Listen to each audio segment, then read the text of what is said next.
do versículo 1 até o versículo 11. Nós vamos ler 11 versículos da palavra do Senhor. Glória a Deus. Do versículo 1 até o versículo 11, por favor. Assim me disse o Senhor: vai, compra um cinto de linho e põe-no sobre os lombos, mas não o metas na água. Comprei o cinto, segundo a palavra do Senhor, e o pus sobre os lombos.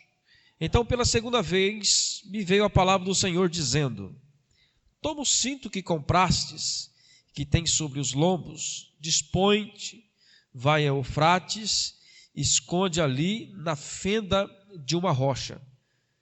Fui e escondi-o junto ao Eufrates, como o Senhor me havia ordenado. Passados muitos dias, disse-me o Senhor: dispõe-te, vai a Eufrates e toma o cinto que te ordenei escondesses ali. Fui ao Eufrates, cavei e tomei o cinto do lugar onde o escondera. Eis que o cinto se tinha apodrecido e para nada prestava.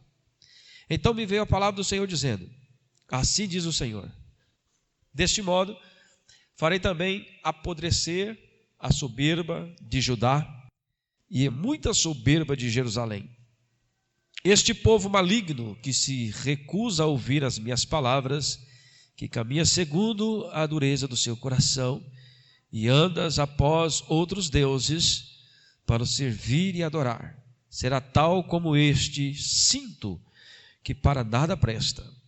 Porque como o cinto se apega aos lombos do homem, assim eu o fiz apegar-se a mim toda a casa de Israel e toda a casa de Judá, diz o Senhor, para me serem por povo e nome e louvor e glória, mas não deram ouvidos. Amém?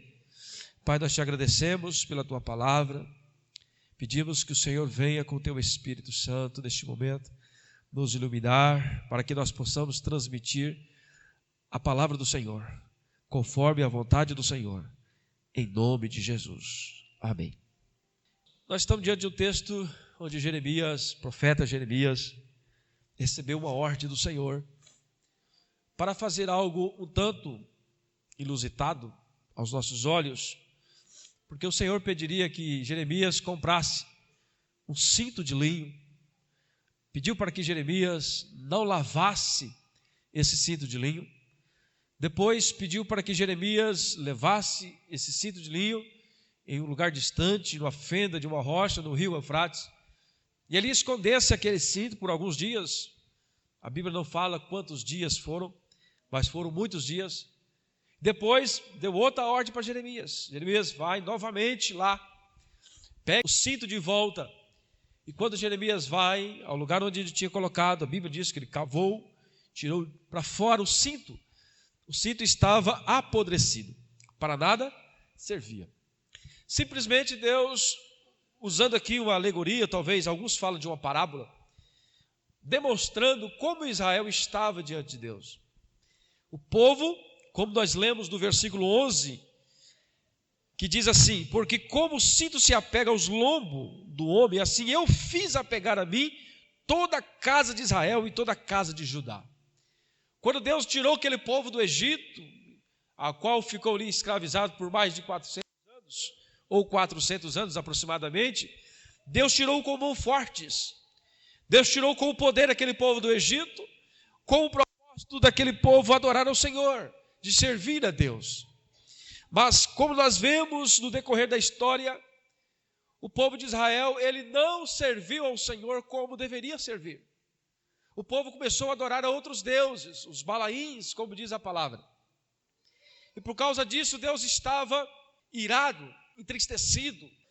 Deus estava dizendo para Jeremias: Jeremias, assim como o cinto se apega à cintura de um homem, assim estava Israel, assim estava Judá no início, quando tudo começou. Mas com o passar do tempo, Jeremias, esse povo se tornou um cinto de linho sujo. E agora, além de sujo, ele está apodrecido, para nada mais serve. Esse contexto estava bem próximo de a nação de Israel ser capturada pelos babilônicos. Estava muito próximo de Deus cumprir a sua palavra, a sua ira sobre o povo de Israel. O que nós aprendemos com tudo isso? Eu trouxe aqui alguns significados, em primeiro lugar, sobre o cinto. Eu já falei alguns deles. O cinto representava toda a nação de Israel. Era isso que Deus queria que Jeremias fizesse. Aquele cinto representava a nação. Colocar o cinto na cintura representava a intimidade que Deus desejava viver com o seu povo. O preço pago pelo cinto representava que Deus tinha adquirido por um bom preço, era preciosos para o Senhor. Não colocar o cinto na água para representar a sujeira impregnada que o pecado da idolatria, adoração a outros deuses, deixava sobre o seu povo. Era isso que Deus queria que o cinto representasse. A viagem para enterrar o cinto bem longe, podemos dizer que representa o povo sendo levado cativo para a Babilônia, e ali ficou por 70 anos. E aqui nós tiramos um outro exemplo, uma outra lição desse texto. O período entre o enterramento e o desterramento do cinto representa o período do cativeiro da Babilônia. Isso representa, essa era a alegoria ou a parábola que Deus estava trazendo para Jeremias. O cinto apodrecido, que está lá no versículo 9 e versículo 10, representava o que Deus faria com a soberba da nação de Israel. O cinto apodrecido, Deus estava mostrando para Jeremias, é assim que eu vou fazer com a soberba do povo de Israel. Jeremias 13, 9 e 10 diz assim: assim diz o Senhor, deste modo farei também apodrecer a soberba de Judá e a muita soberba de Jerusalém, este povo maligno que se recusa a ouvir a minha palavra, que recusa a caminhar segundo o meu coração. É um povo duro de coração. O cinto enterrado pode representar o que está escrito lá em Mateus 25, 14, 30, onde nós falamos ali dos talentos enterrados. A parábola diz que o seu senhor entregou 5 talentos para um, 2 talentos para outro e 1 talento para outro. E aquele que recebeu 1 talento, ele simplesmente enterrou. A ação que fez o cinto apodrecer foi a ação do enterramento. Nós não podemos enterrar aquilo que o Senhor tem nos dado como talento, a missão que o Senhor tem nos dado. E é desta forma que Deus faz quando nós abandonamos ao Senhor, assim como o povo de Israel estava fazendo. Quando nós começamos a adorar a outros deuses, a servir a outros senhores, Deus nos considera como esse cinto de linho sujo, a qual ele se torna tão sujo que a princípio, conforme nós lemos, Deus pediu para que esse cinto fosse enterrado em lugar bem longe para apodrecer. Esse texto nos traz estas referências de um Deus justo, de um Deus que vela pela sua palavra, de um Deus que não tolera o pecado, de um Deus que realmente ele é justo, é amável também, mas é muito mais justo. Nós podemos tirar essas lições desse texto. Israel tinha se desviado de Deus, já não era um cinto bem ajustado aos lombos de Deus. Israel não estava mais ligado em Deus. Em Efésios capítulo 6, versículo 14, Paulo fala do cinto bem ajustado. Paulo diz assim: mantenham-se firmes, cingindo-se com o cinto da verdade. O cinto da verdade. Israel já não andava na verdade, andava na soberba, como diz aqui. Qual foi o motivo que Deus fez isso com Israel? Por causa da soberba, por causa da muita soberba. Nós aprendemos com esta lição a importância de nós nos mantermos ligados a Deus. Nós somos representados aqui nesse texto como cinto. Amém? Nós somos o cinto que está envolto na cintura de Deus.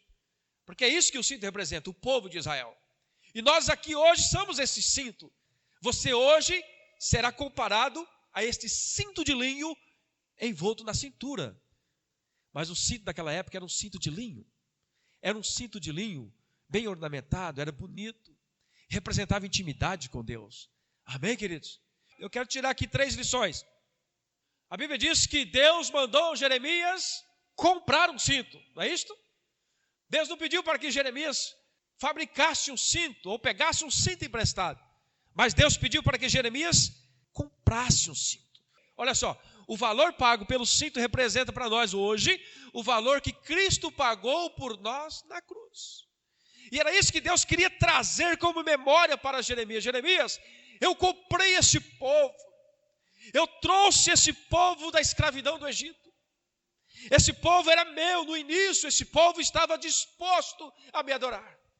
Mas agora, Jeremias, esse povo se afastou, eles esqueceram do preço que eu paguei por eles.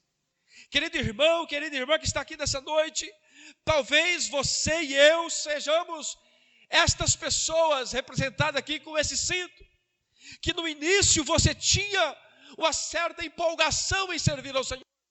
No início você estava disposto a enfrentar tudo e todos para defender a palavra do Senhor, para ser um cristão genuíno, para ganhar almas para o Senhor Jesus Cristo. Mas talvez você está aqui sendo representado como esse cinto que está se sujando. Ao pouco ele vai se sujando, porque a Bíblia diz que Deus disse para Jeremias: Jeremias, não coloque esse cinto na água. Eu quero que esse cinto que você está usando suje, e suje bastante. E nós devemos levar em conta que um sacerdote, eles mexiam com sacrifício. Todas as vezes que ele mexia com sacrifício, respingava sangue da sua roupa. Aquele cinto foi se tornando imundo, com poeira, com sujeira de sangue. Mas Deus disse para Jeremias: não quero que você lave esse cinto, porque é assim que o meu povo está. Meu povo me abandonou, meu povo perdeu o primeiro amor, meu povo deixou de me adorar, Jeremias. Meu povo está adorando os balaíns, meu povo esqueceu de fazer as suas orações, meu povo esqueceu de me buscar. E talvez nós estejamos vivendo este contexto como o povo de Israel. Talvez você seja esta pessoa que não mais se importa com o valor que foi pago por você. E lembrando aqui que nós estamos trazendo à nossa memória o valor que Cristo pagou por nós na cruz. Se nós começarmos a analisar a palavra de Deus, nós vamos ver que nós realmente não merecíamos nada. Mas o grande amor de Jesus Cristo por nós, querido, foi a tal ponto, segundo a palavra, que Ele entregou o seu Filho. Deus, Jesus Cristo Deus, desceu da sua glória, o seu lugar de beleza, o seu lugar esplêndido, para morar com os homens, para nascer numa manjedoura, para ser cuspido pelos homens, para ser maltratado pelos homens, sendo Ele Deus, sendo Ele o Senhor do universo, o Criador de todas as coisas. Eu não mereci estar aqui, o Senhor me amou de tal maneira. Em 1 Coríntios capítulo 6, versículo 20, porque fostes comprado por preço, agora pois glorificai a Deus no vosso corpo. Paulo está aqui trazendo a memória de que o nosso corpo pertence ao Senhor, que tudo aquilo que pertence a nós pertence a Deus, e nós temos que glorificar o Senhor com o nosso corpo. Mas antes ele diz: porque fostes comprado com preço. E o preço que nós fomos comprados foi o sangue de Jesus Cristo vertido na cruz. Querido, tem falado aqui nesta igreja que parece que quando nós falamos que Cristo morreu e derramou o seu sangue, parece que esta frase tem virado um senso comum, parece que essa frase não tem mais impacto em nosso coração. Mas na realidade nós temos que cair em si. Isto é o papel do inimigo, fazer com que a palavra se torne qualquer palavra, fazer com que a palavra não seja aquela palavra de impacto. Mas a palavra de Deus continua dizendo para nós: Jesus Cristo pagou o alto preço por mim e por você, aleluia. E é importante que nós glorificamos a Deus com o nosso corpo, é importante que nós glorificamos a Deus com a nossa boca, com os nossos olhos, com as nossas ações, com os nossos pensamentos. Tudo aquilo que nós fizermos é para a glória do Senhor. Tudo isso que nós fizermos, querido, isso representa o amor que nós temos por Jesus, a consideração que nós temos por Jesus. Apocalipse capítulo 1, versículo 5 diz assim: e da parte de Jesus Cristo a fiel testemunha, o primogênito dos mortos e o soberano dos reis da terra, aquele que nos ama e pelo seu sangue nos libertou dos nossos pecados. Este é o preço. O sangue de Jesus.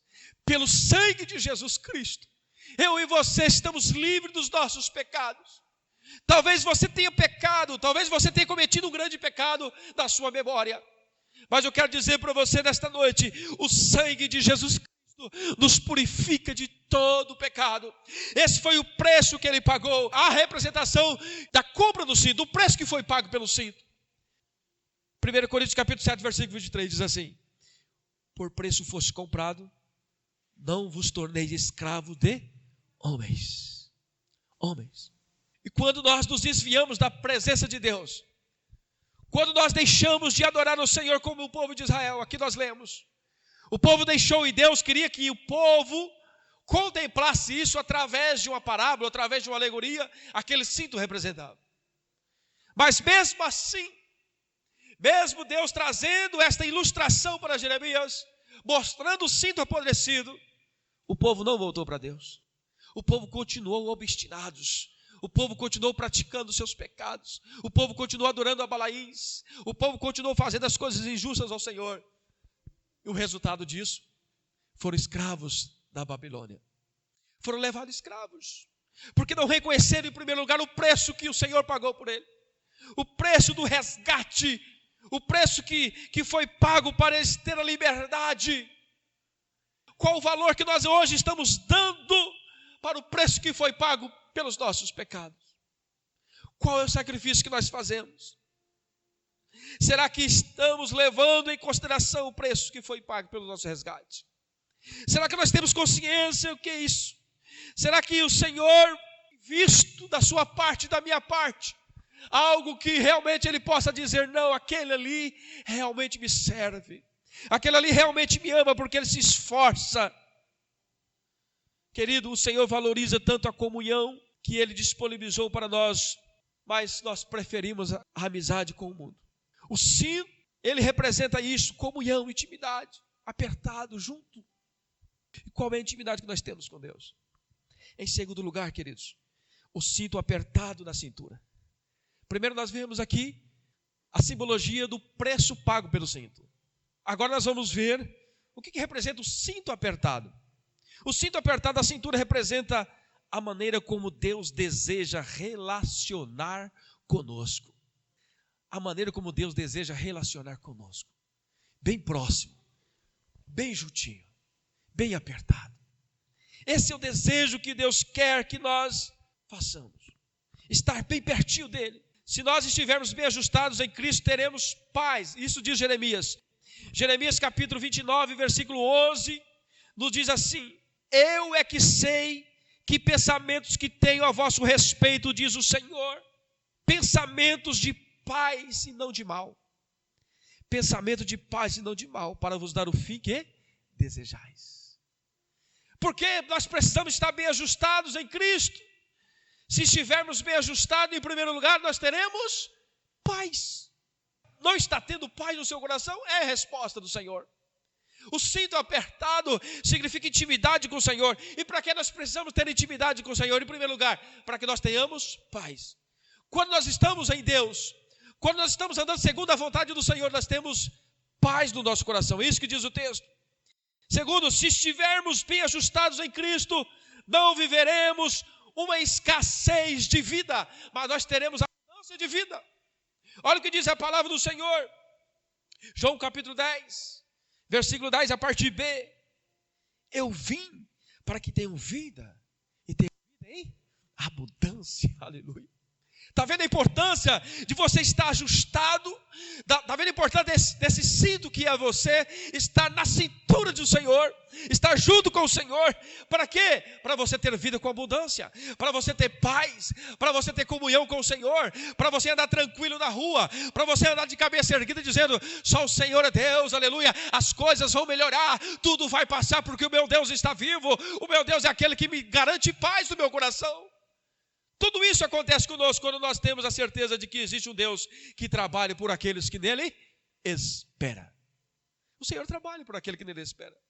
Em terceiro lugar, nessa parte 2, bem ajustados em Cristo, temos a certeza de um lugar seguro. Um lugar seguro. Romanos capítulo 6, versículo 23, a parte B diz assim: mas o dom gratuito de Deus é a vida eterna em Cristo Jesus, nosso Senhor. Aleluia. Pastor, o que eu tenho? Por que eu tenho que andar ajustado? E andar ajustado, querido, aqui significa o quê? Andar na intimidade com Deus, é dar importância às coisas do Senhor. É ler a palavra, é orar, é ter comunhão com o Senhor, é se preocupar com aqueles que estão perdidos, é se preocupar com aqueles que estão famintos, é se preocupar com o mais pobre, é fazer a vontade do Senhor, aleluia. Isto representa estar bem ajustado, é fazer aquilo que o Pai agrada, não fazer aquilo que o mundo agrada. O mundo quer que você esteja em qualquer lugar, o mundo quer que você esteja na balada, na bebedeira, enfim, fumando maconha. O mundo quer que você faça isso, mas o Senhor quer que você esteja em comunhão com Ele, lendo a sua palavra, aleluia, orando ao Pai, tendo intimidade com o Senhor. Nós temos que desejar o céu. E uma das coisas que tem feito as pessoas se afastar da comunhão de Deus é porque tem perdido a essência da beleza do céu. Nós temos que desejar, como o apóstolo Paulo desejava, morar no céu. Nós temos que se preocupar com isso, em viver uma vida santa, porque a Bíblia diz: existe um lugar eterno para nós, existe um céu esperando eu e você para estar nesse lugar. Mas será que as coisas deste mundo hoje são mais belas do que o céu? Será que aquilo que você tem em casa, a sua televisão grande, gigante, LCD, enfim, 4K, é melhor do que os céus? De maneira nenhuma, querido. Os céus é incomparável, aleluia, não tem explicação. Nós temos que desejar o céu. E é quando nós olhamos dessa perspectiva, qual é a beleza do céu? Qual é a beleza da morada celestial? É aí que nós começamos a vasculhar a Bíblia. Nós queremos entender como que é o céu. Será que é bonito mesmo? Será que é perfeito, como diz a palavra? Como o pastor está dizendo? Como o fulano está dizendo? Você vai ver que realmente o céu é um lugar de descanso, um lugar de paz. Como diz aqui a palavra, um lugar de paz, aleluia. E nós precisamos buscar isso. Então, sinto bem ajustado significa isso, significa essa comunhão com Deus, o desejo de Deus em relacionar conosco. Em terceiro lugar, querido, o cinto sujo representa o mal que o pecado faz. Da mesma forma que Jesus dizendo em João 10, capítulo 10, versículo 10, a parte B, eu vim para que tenham vida e vida com abundância. A parte A desse versículo diz assim: o ladrão veio somente para roubar, matar e destruir. Observe que o mesmo texto, eu usei a parte A e a parte B. Um fala das bênçãos de Deus, a outra parte fala daquilo que o diabo vem fazer. E quando nós falamos que o diabo vem fazer, está incluído o pecado. O pecado leva nós a isso, a morte. A morte. Jeremias capítulo 3, versículo 9 e 10 diz assim: assim diz o Senhor, deste modo farei também apodrecer a soberba de Judá e a muita soberba de Jerusalém. Este povo maligno que se recusa a ouvir as minhas palavras, que caminha segundo a dureza do seu coração e anda após outros deuses para os servir e adorar, será tal como este cinto que para nada presta. Observa que Deus estava irado com o povo de Israel. Qual era o motivo da ira? Soberba. Não é isso que o texto está dizendo? Deus abomina soberba. Soberba significa o mesmo que arrogância, se sentir superior, autoconfiança em exagero. 2 Timóteo capítulo 3, versículo 1 e 5 diz assim: sabe, porém, isto, nos últimos dias sobrevirão tempos difíceis, pois os homens serão egoístas, avarentos, jactanciosos, arrogantes, blasfemadores, desobedientes aos pais, ingratos, irreverentes, desafeiçoados, implacáveis, caluniadores, sem domínio de si, cruéis, inimigos do bem, traidores, atrevidos, enfatuados, que é o mesmo que soberbos, mais amigos dos prazeres que amigos de Deus, tendo forma de piedade, negando-lhe, entretanto, o poder. E o apóstolo diz assim: foge também desses. Observe que o espírito da soberba, ela está impregnada no mundo. O espírito da arrogância está impregnado no mundo. Autoconfiança e exagero está impregnado no mundo. E esse foi o motivo para que Deus levasse o povo de Israel cativo na Babilônia. Esse foi o motivo para que Deus se irasse, irmãos. E nós queremos trazer à nossa memória nesta noite a importância de nós estarmos bem ajustados em Deus. A importância de nós fazermos a vontade do Senhor, para que o Senhor não venha irar conosco, para que o Senhor não venha pesar sua mão sobre nós. Nós não queremos isso, como nós lemos no versículo no início. A vontade de Deus é nos trazer paz e não mal. A vontade de Deus é fazer o bem e não mal. E por que muitas vezes o mal vem sobre nós? E por que muitas vezes Deus pesa a mão sobre nós? É porque nós estamos deixando esse cinto se sujar com o pecado. É porque nós muitas vezes estamos deixando de fazer a vontade do Senhor. Romanos capítulo 6, versículo 3, a parte A diz assim: porque o salário do pecado é a morte. E é isso que está sendo representado nesse texto, querido. O salário do pecado é a morte. Mas Deus é um Deus que ama de tal maneira, como diz a palavra, que Ele enviou o seu Filho para que morresse por mim e por você, para que perdoasse os meus e os teus pecados. Deus está trazendo só uma consciência para o povo, só um ensinamento para nós, de que o pecado é maligno, de que o pecado você tem que afastar dele, porque Deus abomina o pecado. Nós não podemos ter o prazer do pecado, nós temos que amar a Deus acima de todas as coisas. Se nós dissemos que somos amigos de Deus, façamos aquilo que Deus ama, façamos aquilo que Deus agrada. Se nós dissemos que servimos ao Senhor, façamos a vontade do Senhor, queridos. Não estou dizendo que a partir do momento que você serve ao Senhor, que você é um cristão, você não vai mais pecar. Mentira, nós todos pecamos, mas nós não temos o prazer do pecado, nós fugimos do pecado, nós sabemos que o pecado contrai a ira de Deus, aleluia, e nós precisamos estar longe da ira de Deus, porque ai de nós, queridos, se cairmos na ira do Senhor. Muitas vezes nós achamos que Deus é tão amoroso que nós podemos fazer o que nós queremos, porque Ele já perdoou todos os meus pecados.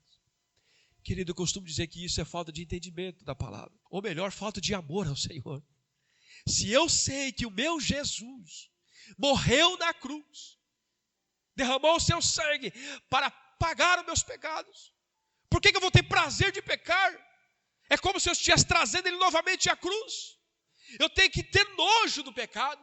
Eu tenho que me afastar do pecado, porque isso faz o Espírito Santo entristecer.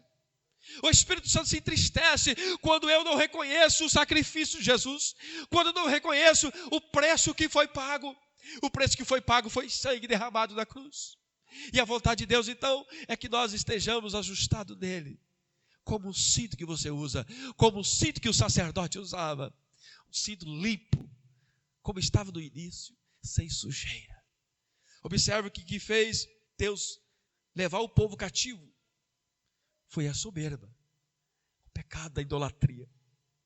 Concluindo essa palavra, queridos, quero ler um texto que diz assim: além de ser uma peça de ornamento, o cinto tem a utilidade de prender as roupas junto ao corpo, a fim de facilitar os movimentos e a segurança do usuário.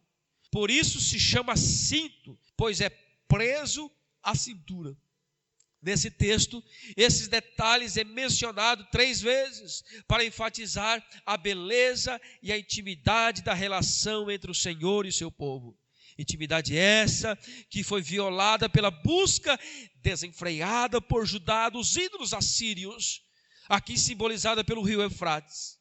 A prática da idolatria apodreceu o cinto, e a nação que deveria ser para o Senhor povo, nome, louvor e glória, tornou-se imprestável, consequente, descartável. Como estamos lidando com a liberdade de sermos íntimos do Mestre? Esta pergunta para nós refletir. Como nós estamos lidando com a liberdade de sermos íntimos do Mestre? O cinto representa intimidade. Como você está lidando com isso? Será que você está mesmo ajustado ao corpo? Será que nós estamos ajustados ao corpo? Será que estamos nos contaminando com os ídolos e nos tornamos como um cinto sujo? O desejo de Deus é fazer o quê? É nos trazer paz. O desejo do Senhor é nos trazer paz. Por que às vezes nós pensamos que é ao contrário, né? Por que às vezes nós pensamos, mas parece que Deus não me ama? Parece que Deus esqueceu de mim. Por que nós não fazemos a pergunta ao contrário para nós? O que eu não tenho feito para o Senhor? Qual é o preço que eu tenho que pagar para que algo aconteça na minha vida? O que eu tenho que fazer, Senhor? Não sei, queridos, o que você está passando, está sentindo nesse momento. Mas uma coisa eu quero dizer para nós todos. Deus, Ele deseja ter intimidade com o seu povo. desde o início, desde quando Deus formou Adão e Eva, a vontade do Senhor é que nós tenhamos intimidade com Ele, comunhão com Ele. Deus não é esse Deus irado que às vezes nós pintamos. Quando Ele viu seu filho, Ele derrama toda a sua ira ali. Hoje Deus não faz como Ele fez aqui com o povo de Israel. Deus não vai levar nós cativos para um lugar como Babilônia. Mas Deus está guardando a sua ira para o final. Quando Jesus Cristo voltar pela segunda vez e resgatar a sua igreja, a Bíblia diz que aqueles que não obedeceram a palavra do Senhor sofrerão a ira de Deus sobre essa terra. Então é importante você analisar isso. É importante nós analisarmos isso.